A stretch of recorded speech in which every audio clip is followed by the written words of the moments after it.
Dear aspirants, A.K. Roshan here, welcoming all of you on our best educational platform Deepa academy. तो आज का session विशेष, आज प्राचीन इतिहास के प्रीवियस एग्ज़ाम में पूछे गए क्वेश्चंस हम सॉल्व करने वाले हैं, जो कि नेक्स्ट आने वाले एग्ज़ाम में भी बहुत ही इम्पोर्टेंट रहने वाला है। और उसी के आसपास, उसी के इर्द गिर्द हमारा कोई भी क्वेश्चन पूछा जाएगा। तो यह सेशन बहुत इम्पोर्टेंट, हमारे सभी एग्ज़ाम्स, जितने भी वनडे एग्ज़ाम्स होते हैं, Bihar police, SI, SSC, railway हो गए, और जितने भी एग्ज़ाम्स हमारे वनडे एग्ज़ाम जिसमें जीएस का सेक्शन है, उस सब के लिए बहुत ही इम्पोर्टेंट सेशन। और एक रिक्वेस्ट रहेगा कि अगर सेशन पसंद आता है तो ज़रूर लाइक करें, कमेंट करें, कुछ पूछना हो तो, और चैनल को सब्सक्राइब करके ज़रूर रखें। तो देखते हैं किस तरह के क्वेश्चंस हमारे पूछे गए हैं पिछले एग्ज़ाम्स में। तो बीपीएससी पीटी के एग्ज़ाम से कुछ क्वेश्चन हम टाइप करा करके लाए हैं। तो देखते हैं कि क्या पूछा गया है। किस गुप्त शासक ने अपने बड़े भाई की हत्या कर सत्ता प्राप्त की थी? सत्ता जो है, राज सिंहासन, किस गुप्त शासक ने अपने भाई की हत्या करके, यानी बड़े भाई की हत्या करके प्राप्त कर ली थी? अब उत्तराधिकारी उसका बड़ा भाई था, उसके बड़ा भाई राम की तरह होना था राजा, और दुष्टपना से उसने क्या किया कि अपने भाई की हत्या करके खुद शासक बन गया। तो इसमें से ऑप्शन है श्रीगुप्त, समुद्रगुप्त, चंद्रगुप्त द्वितीय और स्कंदगुप्त। तो आपको बताना है कौन सा सही ऑप्शन है जो अपने भाई की हत्या करके राज सिंहासन पर आरूढ़ हो गया। तो हमारा जो ऑप्शन हो जाएगा सही ऑप्शन, वह चंद्रगुप्त द्वितीय हो जाएगा। चंद्रगुप्त द्वितीय हमारा ऑप्शन हो जाएगा, चंद्रगुप्त द्वितीय। किस गुप्त शासक ने बड़े भाई की हत्या कर सत्ता प्राप्त कर ली थी? तो चंद्रगुप्त द्वितीय, जिसको विक्रमादित्य के नाम से भी जाना जाता है, जिसको विक्रमादित्य के नाम से भी जाना जाता है, याद रखना है। चंद्रगुप्त द्वितीय को ही विक्रमादित्य बोला जाता है। और इसी विक्रमादित्य के शासनकाल में, चंद्रगुप्त द्वितीय के शासनकाल में कौन आया था? हमारा चीनी यात्री फाहियान जो है, फाहियान आया था, जिसने एक किताब लिख दिया फो क्यो की। इसने की सबसे क्वेश्चन बार बार इस डायमेंशन से पूछा जाता है। फाहियान आया विक्रमादित्य यानी चंद्रगुप्त द्वितीय के शासनकाल में, और उसने बुक लिख दिया फो क्यो की। इतना ही हमको याद रखना है। चंद्रगुप्त द्वितीय से बड़े भाई की हत्या करके इसने सत्ता प्राप्त कर ली थी। और एक संयोग देखिए, जिस तरह राम जी को वनवास हुआ, इसी तरह इस चंद्रगुप्त द्वितीय विक्रमादित्य के भाई का नाम भी, चंद्रगुप्त के विक्रमादित्य के भाई का नाम भी जो है वह रामगुप्त ही है। चंद्रगुप्त के भाई का नाम जो है, चंद्रगुप्त द्वितीय के भाई का नाम क्या है? रामगुप्त। तो यहाँ भी राम है, इसको सिंहासन से हत्या कर दिया गया, नहीं इसको सिंहासन दिया गया, हत्या करके विक्रमादित्य इसका राजा बन गया। नेक्स्ट क्वेश्चन देखते हैं। बड़ा संयोग है, राम राम मिला हुआ है, वहाँ भी राम को कष्ट वनवास हुआ, यहाँ भी राम को तो मौते के घाट उतार दिया विक्रमादित्य। तो नेक्स्ट क्वेश्चन देखते हैं, 29 नंबर। पुष्यवर्धन राजवंश की स्थापना किसने की थी? पुष्यभूति, राजवर्धन, आदित्य वर्धन, प्रभाकर वर्धन, या उपयुक्त में से कोई नहीं? पहले के क्वेश्चन में ये ऑप्शन आता था, अब ये ऑप्शन नहीं, डी ऑप्शन तक ही आता है। तो देखते हैं, पुष्यभूति, राजवर्धन, आदित्य वर्धन, प्रभाकर वर्धन में से किसने वर्धन वंश का स्थापना किया था? सोच करके, याद करके इसका कमेंट में आंसर देना है। तो वर्धन वंश को हमें पुष्यभूति वंश के नाम से भी जानते हैं। वर्धन वंश को किस नाम से जानते हैं? पुष्यभूति वंश के नाम से भी हम लोग वर्धन वंश को याद करते हैं। तो यही पुष्यभूति जो था, पुष्यभूति यही वर्धन वंश का संस्थापक था, यही वर्धन वंश का संस्थापक, यही हमारा पुष्यभूति था। बाकी राजवर्धन, आदित्य वर्धन इसके डिसेंडेंट है, बाद में राजा हुए, उससे कोई ज़्यादा मतलब है नहीं। नेक्स्ट क्वेश्चन देखते हैं, 30 नंबर। रोमन साम्राज्य से व्यापारिक संबंध किसने स्थापित की थी? कुषाण ने, पश्चिमी ने, चेर ने, वाकाटक ने? कुषाण, पश्चिमी शक, चेर और वाकाटक। सोच करके जवाब दीजिए। रोमन साम्राज्य से व्यापारिक संबंध किसके स्थापित थे? तो कुषाणों के। किसके स्थापित थे? कुषाणों के। सिल्क रोड, और कौन सा रोड था? सिल्क रोड, और से व्यापार होता था चीन से। उस रोड पे किसका साथ कब्जा था? कुषाण का कब्जा था। इसलिए रोमन साम्राज्य को मजबूरीवश कुषाणों से मित्रता और व्यापारिक संबंध स्थापित करना पड़ा। नेक्स्ट क्वेश्चन देख लेते हैं, 31 नंबर पढ़िए। मगध शासक बिंबिसार का चिकित्सक कौन था? बहुत ही पॉपुलर क्वेश्चन, बार बार पूछा गया क्वेश्चन है। मगध शासक बिंबिसार का वैद्य कौन था? एक सेकेंड। मगध शासक बिंबिसार का चिकित्सक कौन था? तो बहुत ही पॉपुलर क्वेश्चन, हजारों बार पूछा गया क्वेश्चन। जीवक जो था इसका वैद्य था। शिलभद्र, विजयसेन, मनु इसमें से कोई उससे रिलेटेड नहीं है। जीवक एक हमारा जो वैद्य था बिंबिसार का, जो बहुत ही पॉपुलर राजवैद्य था उसका। 32 नंबर क्वेश्चन देखते हैं। निम्नलिखित में से कौन सा हड़प्पा कालीन स्थल गुजरात में है? गुजरात में का हड़प्पा कालीन स्थल, तो हम एक एक करके सबको देख लेंगे। लोथल है, कालीबंगा, डाबरकोट और राखी गढ़ी।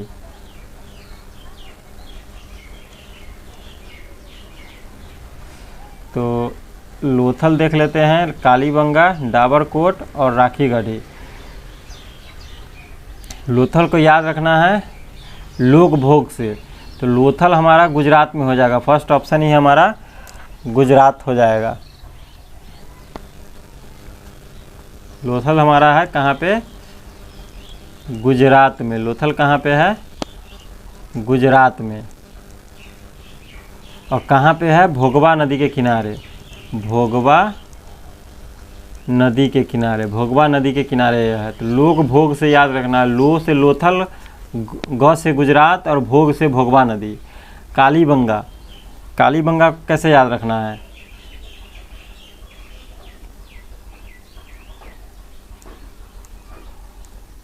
कालीबंगा के लिए कारा घर याद रखना है। कालीबंगा जब भी पूछे तो कारा घर याद रखना है। क्या चीज़ याद रखना है कालीबंगा के लिए? कारा घर, कारा घर। का से कालीबंगा, रा से राजस्थान और घर से घग्गर नदी। रा से राजस्थान, रा से राजस्थान और घर से घग्गर नदी। कालीबंगा के लिए कारा घर याद रखना है, कारा घर। लोथल के लिए लोक भोग, लोथल गुजरात, बीच में राज्य का नाम गुजरात और भोग भोगवा नदी। कालीबंगा के लिए कारा घर याद रखना है। कारागृह होता है ना, गृह का मतलब घर होता है, कारागृह। तो कारा घर, कारा घर का मतलब का से कालीबंगा, रा से राजस्थान, घ से घग्गर नदी। और एक है राखी गढ़ी। तो राखी गढ़ी हमारा कहाँ पे है? हरियाणा के हिसार जिले में, हरियाणा में पड़ता है राखी गढ़ी। हरियाणा में, राह से याद रखना है, राह राखी गढ़ी हरियाणा। तो इस तरह से हमें कुछ फैक्ट्स याद रखना है। 32 नंबर हो गया। हम 33 नंबर क्वेश्चन पे देखते हैं। चोल वंश का संस्थापक कौन था? चोलों का संस्थापक या चोल वंश का संस्थापक कौन था? यह भी बहुत ही पॉपुलर क्वेश्चन है और बार बार पूछा जाने वाला क्वेश्चन है। तो चोलों का संस्थापक कौन था? हमारा विजयालय। चोलों का संस्थापक कौन था? चोल वंश का संस्थापक विजयालय था। 8वीं शताब्दी के आसपास यह चोल वंश का स्थापना क्या था? राजधानी बार बार पूछ देता है, राजधानी इसका याद रखना है। राजधानी कहाँ पे था? तंजौर में था। इसका राजधानी कहाँ था? तंजौर में। चोल वंश का राजधानी कहाँ था? तंजौर। चोल वंश का राजधानी तंजौर, रट के रखना है।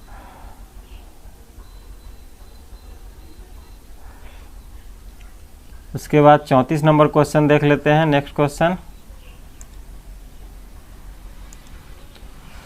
प्रथम बौद्ध संगीति। बौद्ध संगीति से तो बार बार क्वेश्चन पूछा है। बौद्ध संगीति नो डाउट, बौद्ध संगीति बहुत ही पॉपुलर है। बौद्ध संगीति से बार बार क्वेश्चन पूछा है। तो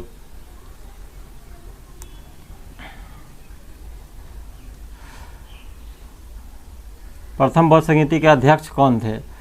तो संगीति के अध्यक्ष पूछ रहा है, शासक का नाम नहीं पूछ रहा है। शासक के नाम के लिए तो क याद रखना, अकाअक, अकाअक। इससे अजात शत्रु हो जाता है, अजात शत्रु। का से काला शोक हो जाता है, काला, काला शोक, एक साथ लिखना है काला शोक। अ से सीधा अशोक हो जाता है, अ से अशोक हो जाता है। और क से कनिष्क हो जाता है, क से कनिष्क हो जाता है।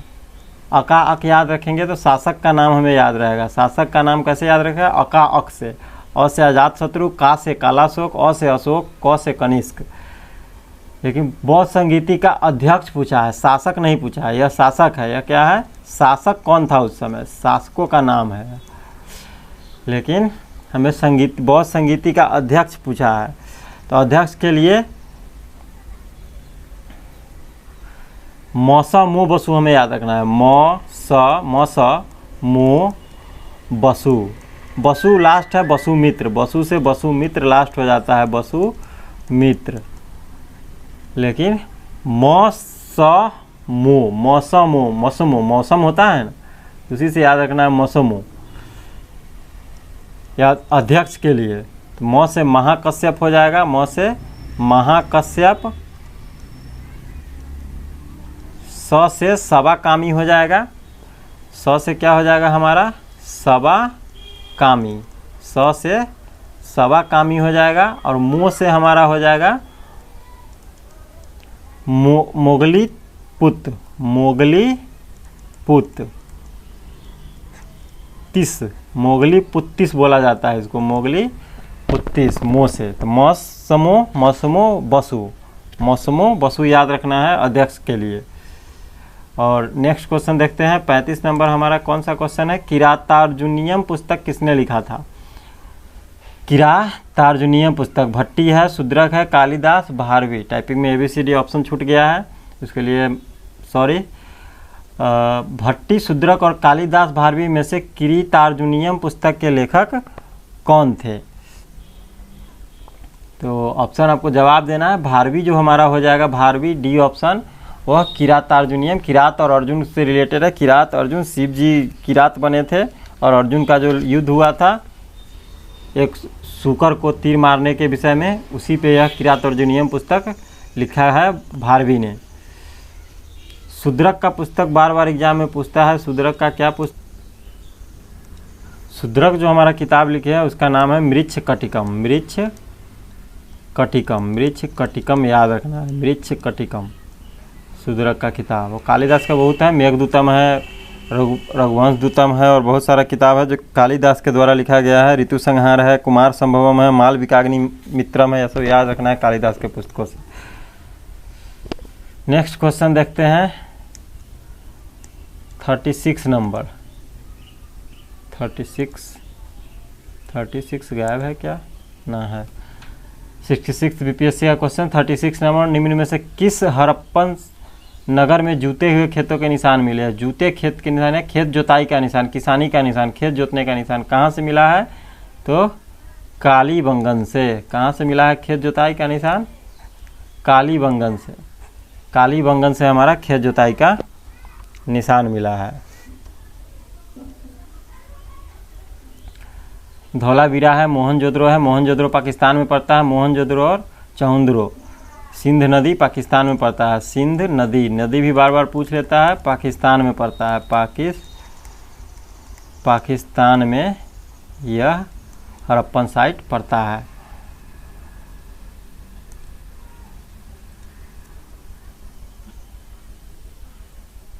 लोथल हमारा गुजरात का बंदरगाह नगर बार बार पूछा जाता है। गुजरात का लोग भोग, गुजरात का लोथल है, लोग भोग से याद रखना है। लो से लोथल गुजरात और भोग से भोगवा नदी। लोग भोग तो एकदम रटिए जाना, लोग भोग।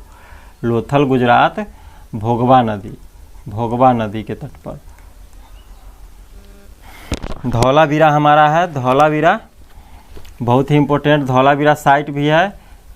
काहे इम्पोर्टेंट है क्योंकि यहाँ पे जल संरक्षण करने का साक्ष्य मिला है। जल संरक्षण, आज पानी के बिना पूरे बिहार में, उत्तर बिहार में तो तांडव है ही, पानी कहीं मिल नहीं रहा है और लोग जल संरक्षण करता नहीं है। तो यहाँ जल संरक्षण तकनीक यहाँ का बहुत ही उत्तम था, यहीं पे जल संरक्षण तकनीक मिला है। और इसी धौलावीरा से हमें एक स्टेडियम यानी खेल का मैदान, स्टेडियम यानी खेल में लोगों की रुचि था तभी तो स्टेडियम बना के रखा था। स्टेडियम का साक्ष्य भी इसी धौलावीरा से हमें मिलता है। इस तरह से धौलावीरा जल संरक्षण स्टेडियम के लिए धौलावीरा को जरूर याद रखना है। और लोथल गुजरात भोगवा नदी के किनारे है। धौलावीरा भी कहाँ है, गुजरात में ही है। धौलावीरा भी हमारा गुजरात में ही है, धौलावीरा भी हमारा गुजरात में ही है, इसको याद रखना है। धौलावीरा भी गुजरात में ही है। 37 नंबर क्वेश्चन देखते हैं। त्रिरत्न या तीन रत्न जैसे सटीक ज्ञान, सटीक आस्था, सटीक क्रिया निम्न से बार बार, यह भी रिपीटेड क्वेश्चन है, बहुत बार पूछा है। किससे संबंधित है त्रिरत्न, जिसमें ज्ञान, क्रिया और आस्था से जुड़ा हुआ सटीक लगा हुआ हो, तो यह जैन धर्म से संबंधित आस्था हो जाता है। बौद्ध धर्म में भी त्रिरत्न है हमारा, बौद्ध धर्म का त्रिरत्न भी याद रखना है, कहीं बदल के पूछ दे बौद्ध का त्रिरत्न का नाम दे दे तो उसका नाम है बौद्ध, बुद्ध। बौद्ध धर्म का त्रिरत्न में आ जाता है बुद्ध, संघ और बुद्ध, संघ और धम्म हो जाता है। बुद्ध, संघ और धम्म या बुद्ध, धम्म और संघ, इसको याद रखना है। बौद्ध का त्रिरत्न। त्रिपिटक भी याद रखना है, बौद्ध धर्म में त्रिपिटक भी होता है, विनय पिटक, अभिधम पिटक और सुत्त पिटक। इसमें त्रिपिटक भी याद रखना है। त्रिपिटक जैन धर्म में नहीं है, बौद्ध धर्म में। त्रिपिटक कहाँ पे है? त्रिपिटक बौद्ध धर्म में है त्रिपिटक। लेकिन त्रिरत्न जो सम्यक ज्ञान वाला है, सम्यक ज्ञान, सम्यक आस्था और सम्यक क्रिया वाला, वह जैन धर्म में है, और बुद्ध, संघ, धम्म वाला त्रिरत्न बौद्ध धर्म में है। नेक्स्ट क्वेश्चन देखते हैं। किस शासक ने चतुर्थ बौद्ध संगीति कश्मीर में? बौद्ध संगीति तो महा इम्पोर्टेंट चीज़ है, इससे क्वेश्चन आता ही आता है। कोई भी हिंदी से रिलेटेड एग्जाम हो, कोई भी एग्जाम हो, उसमें यह पूछता है। तो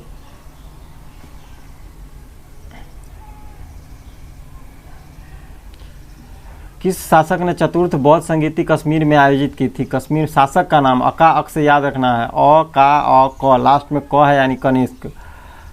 का से कालाशोक था, दोनों अ से अजात शत्रु और अशोक था, तो अका अक से याद रखना है। अका अक, क है लास्ट में यानी कनिष्क। कनिष्क कश्मीर से भी कनिष्क जुड़ा हुआ है, यानी किस शासक ने चतुर्थ बौद्ध संगीति कश्मीर में आयोजित की थी? तो कनिष्क ने। शासक का नाम पूछा। इसका अध्यक्ष कौन था? चतुर्थ बौद्ध संगीति का अध्यक्ष कौन था? तो क्या याद करवाए थे? मौसा मो बसु, मौसा मो बसु। तो बसु मित्र, मौसा मो बसु, लास्ट में बसु है, मौसा मो बसु। तो इस तरह से बसुमित्र हमारा चतुर्थ संगीति का अध्यक्ष हो जाएगा।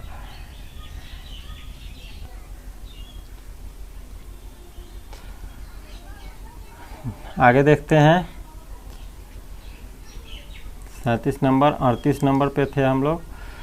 किस शासक ने चतुर्थ बौद्ध संगीति कश्मीर में आयोजित की थी? तो कनिष्क ने। उसका अध्यक्ष कौन था? तो बसुमित्र। कनिष्क कश्मीर में, और अध्यक्ष लास्ट वाला मौसम बसु, मौसम बसु। तो क्या नाम था उसका? महाकश्यप, सवा काम, स से सवा कामी, मौसम मो से मोगलित पुत्र, और बसु मित्र लास्ट में चौथा बसु, बसु मित्र। नेक्स्ट क्वेश्चन देखेंगे 39 नंबर। किस भारतीय दर्शन ने परमाणु सिद्धांत प्रतिपादित किया था? किस भारतीय दर्शन ने परमाणु सिद्धांत प्रतिपादित किया था? किस भारतीय दर्शन ने परमाणु सिद्धांत प्रतिपादित किया था? योग, न्याय, सांख्य, वैशेषिक। परमाणु सिद्धांत किसने दिया था? तो इसको एकदम रट्टे मार जाना है कि वैशेषिक दर्शन जो हमारा है परमाणु सिद्धांत से रिलेटेड है। वैशेषिक दर्शन जो है यह परमाणु सिद्धांत से रिलेटेड है। इसके ऋषि का नाम भी पूछ सकता है, कनाद ऋषि। ऋषि कौन थे? कनाद ऋषि। सांख्य दर्शन, सांख्य योग, सांख्य दर्शन के ऋषि कौन थे? कपिल मुनि। सांख्य दर्शन के ऋषि कौन थे? कपिल मुनि। कपिल मुनि हमारे सांख्य दर्शन से जुड़े। न्याय दर्शन,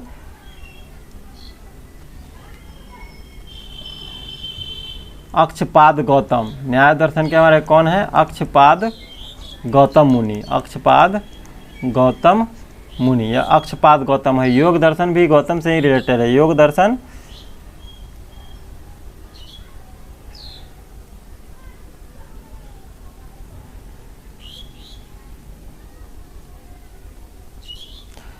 दर्शन हमारा किससे है? पतंजलि से है। योग दर्शन पतंजलि से रिलेटेड है। महर्षि पतंजलि इसके प्रतिपादक है। महर्षि पतंजलि ने इसको दिया था योग दर्शन को। अक्षपाद गौतम न्याय दर्शन को, सांख्य दर्शन को कपिल मुनि, और वैशेषिक दर्शन कनाद मुनि, जिसमें परमाणु सिद्धांत के बारे में बताया गया है। 39 नंबर हो गया। सारे दर्शन के ऋषि मुनियों के नाम याद रखने हैं ताकि कभी किसी से पूछते तो उसमें हमारा आंसर गड़बड़ नहीं हो। 40 नंबर क्वेश्चन देखते हैं। प्रथम मानव जीवाश्म भारत की किस नदी घाटी से प्राप्त हुए? प्रथम मानव का जीवाश्म जो लाखों साल पुराना जीवाश्म है किस नदी घाटी से प्राप्त हुआ है? गंगा से, यमुना से, नर्मदा से या ताप्ती से? इसका मानव जीवाश्म पहला पुराना मानव जीवाश्म कहाँ से याद रखना है? नर्मदा घाटी से। सबसे पुराना मानव जीवाश्म नर्मदा घाटी से प्राप्त हुआ है। मध्य प्रदेश में है, या नर्मदा घाटी हथनौरा मध्य प्रदेश से, एमपी से प्राप्त हुआ है, मध्य प्रदेश स्टेट से हमारा प्राप्त हुआ है। अब 41 नंबर क्वेश्चन देख लेते हैं। भारत में पहले साम्राज्य की स्थापना किस शासक के द्वारा की गई थी? भारत में पहले साम्राज्य की स्थापना किस शासक के द्वारा की गई थी? चंद्रगुप्त मौर्य, अशोक, कनिष्क, विक्रमादित्य यानी चंद्रगुप्त सेकेंड। चंद्रगुप्त सेकेंड को ही विक्रमादित्य, चंद्रगुप्त द्वितीय को विक्रमादित्य कहा जाता है। चारों में से कौन सा ऑप्शन है? तो हमारा पहला जो साम्राज्य पूरा भारतवर्ष में लगभग बहुत बड़ा साम्राज्य किसने स्थापित किया था? तो इसका उत्तर लगभग अपने मेमोरी से दे सकते हैं कि उसका आंसर हो जाएगा हमारा चंद्रगुप्त मौर्य। चंद्रगुप्त मौर्य जो है बृहत स्तर पे भारत में साम्राज्य का स्थापना किए थे। अशोक वही चंद्रगुप्त के पोते हैं, अशोक चंद्रगुप्त का बेटा बिंदुसार और बिंदुसार का बेटा अशोक। और कनिष्क तो कश्मीर के राजा थे, कश्मीर से कुषाण वंश के कनिष्क कश्मीर से रिलेटेड है, कश्मीर तरफ पश्चिम से आए थे, कश्मीर तरफ उनका शासन था। इन्हीं के कनिष्क के काल में चतुर्थ बौद्ध संगीति कश्मीर में कुंडल वन कश्मीर में आयोजित किया गया था कनिष्क के शासन काल में। इतना फैक्ट याद रखना है। अब देखेंगे लास्ट क्वेश्चन, शायद 42 है, नहीं एक और क्वेश्चन है, सेकेंड लास्ट है। बुद्ध की प्राचीनतम प्रतिमा किस शैली से प्राप्त होते हैं? बुद्ध की प्राचीनतम प्रतिमा के लिए कौन सी शैली है? गांधार, मथुरा, गुप्त और मौर्य शैली। तो गांधार शैली हमारा बुद्ध की प्राचीनतम प्रतिमा के लिए प्रसिद्ध है। गांधार शैली, गांधार शैली में बुद्ध की प्रतिमा बैठे हुए या खड़े खड़े प्रतिमा दिखाई देती है गांधार शैली में। और एक नेक्स्ट क्वेश्चन देख लेते हैं 43। किस अभिलेख में कलिंग विजय का वर्णन है? कलिंग विजय, कलिंग जो उड़ीसा में पड़ता था प्राचीन इतिहास में, उस विजय का उल्लेख किस अभिलेख में है? कौन सा अभिलेख? मास्की अभिलेख, रुद्रदामन अभिलेख, जूनागढ़ अभिलेख या हाथी गुम्फा अभिलेख? हाथी गुम्फा अभिलेख कलिंग शासक से जुड़ा है, लेकिन कलिंग विजय नहीं, खारवेल से जुड़ा है। खारवेल था जब मौर्य शासन खत्म होने लगा, कमजोर होने लगा मौर्य शासन, तो खारवेल एक यहाँ का राजा हुआ कलिंग का, जो हाथी गुम्फा अभिलेख खुदवा करके रखे हुए हैं, वही लिखे हुए हैं खारवेल। रुद्रदामन और जूनागढ़ अभिलेख तो वही है गिरनार अभिलेख, जिसको एक साथ गिरनार अभिलेख बोला जाता है, गिरनार अभिलेख। इसी में गिरनार अभिलेख है हमारा जूनागढ़ या रुद्रदामन का अभिलेख। इसी में सुदर्शन झील के मरम्मत का जिक्र है। सुदर्शन झील के मरम्मत का जिक्र रुद्रदामन ने करवाया था, इसी में उसका वर्णन है। और दूसरी बार स्कंदगुप्त ने, पहले बार रुद्रदामन ने करवाया था और दूसरी बार स्कंदगुप्त ने उसका निर्माण करवाया था। इससे पता चलता है कि रुद्रदामन जो था अशोक के ही सामंत था, मौर्य शासन का ही मौर्य शासकों का सामंत था, जो यहाँ पे राज करता था। जूनागढ़ पश्चिमी काठियावाड़ गुजरात में, सौराष्ट्र गुजरात या काठियावाड़ गुजरात, पश्चिमी गुजरात पड़ता है, वहीं पे यह गिरनार अभिलेख रुद्रदामन के द्वारा लिखा गया है। मास्की अभिलेख अशोक से जुड़ा हुआ है। मास्की अभिलेख अशोक का लघुलेख है, जिसमें पहली बार अशोक का लघुलेख है, और इसी मास्की अभिलेख में पहली बार अशोक नाम मिलता है। इसी मास्की अभिलेख में अशोक नाम पहले नाम मिलता था, अशोक नाम पहली बार मिलता है, पहली बार अशोक नाम मिलता है इसी मास्की अभिलेख में, जो कर्नाटक के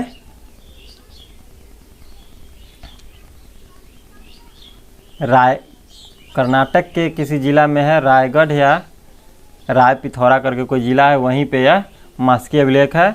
अशोक का नाम पहली बार मिलता है, बाकी पहले जो जितने भी अभिलेख मिले उसमें इसका नाम क्या मिलता था? देव प्रियदर्शी, इस तरह से उसका अशोक का नाम मिलता था। लेकिन अशोक नाम पहली बार कहाँ पे मिलता है? मास्की अभिलेख में, जो कर्नाटक में स्थित है। इस तरह से 33 क्वेश्चन हम देख चुके हैं और आगे के स्लाइड खाली हैं, यानी क्वेश्चन है नहीं। तो इस तरह से हमारा सेशन आज का समाप्त होता है। और एक रिक्वेस्ट है कि सेशन को लाइक ज़रूर करें और चैनल को सब्सक्राइब करके रखें, ताकि आगे आने वाले जितने भी एजुकेशनल वीडियोज़ हैं आप तक पहुँचे और आप उसका लाभ उठाएं, आने वाले एग्ज़ाम में उससे फ़ायदा उठाएं। और मिलते हैं नेक्स्ट सेशन में, तब तक के लिए जय हिंद, थैंक यू।